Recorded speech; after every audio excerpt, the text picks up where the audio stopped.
Greetings, 565 here. I spent nearly a week debugging and fixing a single frame jump in my upcoming game High Velocity Arena. I encountered this issue when I was working on the camera feature I discussed in my previous video. The camera zooms in and out, moves around, and can lock into place depending on what part of the map the player is in. This is one of my favorite features of HV8, given how it has actual impact on gameplay. I'd gotten everything working except for one itty-bitty issue, the end of the animation. The camera would jump a short but not insignificant distance at the end of the animation while the player was moving. This really annoyed me. It was a stain on an otherwise clean feature and ruined the butter smooth feel of the camera. Fortunately, however, I did have a starting place to begin debugging. The bug only happened when the camera was transitioning from standstill to tracking the player. My initial guess was that had something to do with the order of execution, meaning the order in which every part of the game updates its code. For example, when the engine updates the physics forward, the node at the top executes its physics function,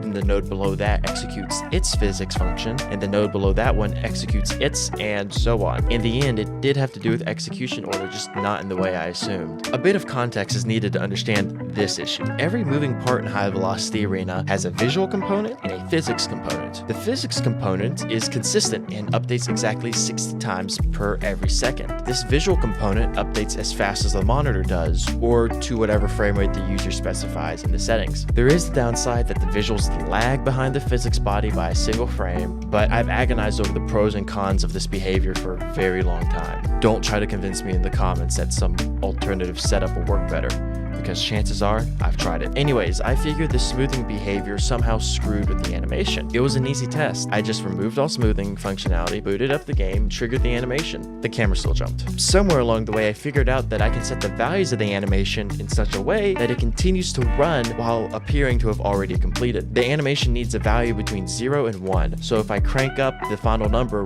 way past 1, it will run its course, animate, and continue updating the position of the camera under the animations function rather than during the normal physics stick. Ultimately, it allowed me to see how the camera lagged behind and how the jump happened when the animation ended. So I moved some code around and added a temporary feature that showed the difference between the camera's actual position, the player's position, and the goal, all represented by a few colorful lines on screen. This wasn't super helpful, but it gave me a good idea of what was happening. For some reason, the distance between the camera and the target was further while animating than the normal distance between the camera and the target. So when the animation ended, it caused the camera to jump. This didn't fix the issue, but this was good, because at the very least, I had more information about my symptom to work with. I had a theory that this was all caused by the fact that the function I was using to animate, a built-in node on the Godot engine called a tween, short for in between, always executed at the end of a frame. It would always be the last thing to execute, no matter what type of frame it was. However, I had no concrete evidence to test this.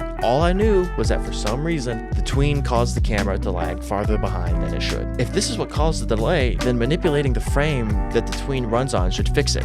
So I introduced an artificial one-frame delay into every iteration of the tween's animation. And you know what? This confirmed that the issue was in fact due to the tween animating at the end of the frame. And because the tween executes at the end of everything, it executes after the player moves, after the camera target updates, after the smoothing script figures out where to move next. That was the issue. The tween executes so late into the physics stick that the new position is first seen in the next physics stick, making the camera consistently one frame behind while animating. So how do I fix this? I spent 3 days straight trying to fix this, and I found several hacky solutions, but I wasn't satisfied with any of them until I found out about the tween's custom step function, which allowed me to manually update the tween. My final solution was as follows: create the tween, immediately pause the tween before it can execute on its own, and manually call the tween to step forward when the camera's physics frame runs, rather than waiting for everything else to finish, which results in the engine having time to update the camera's position in the same tick as everything else, and therefore removing the one tick delay. And it worked, and I'm happy it did. I would not feel satisfied with my product or myself if I had poured so much work into a feature and just allowed a little bug like this to slip by just because it was too difficult of an issue to tackle at first glance. Like always, if you want to support me, the best thing you can do is interact with this video, like, share, subscribe, the usual, and go wishlist HVA on Steam. Regardless, thank you for watching this far into the video, and have a great day.